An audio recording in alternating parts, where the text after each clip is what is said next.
కొత్తేమో గాని వాడికి నువ్వు కొత్త కాదు.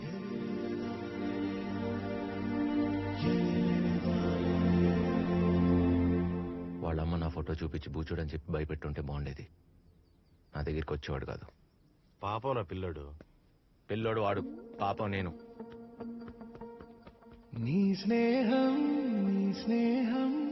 ఎన్ని వేల తీపి గురుతులు నింపిందో హృదయంలో.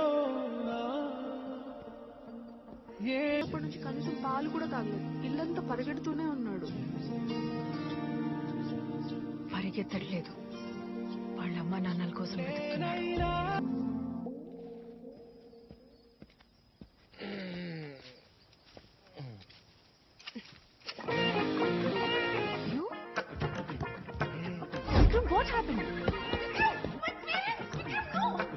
నేను లండన్ వచ్చి 5 ఏళ్ళు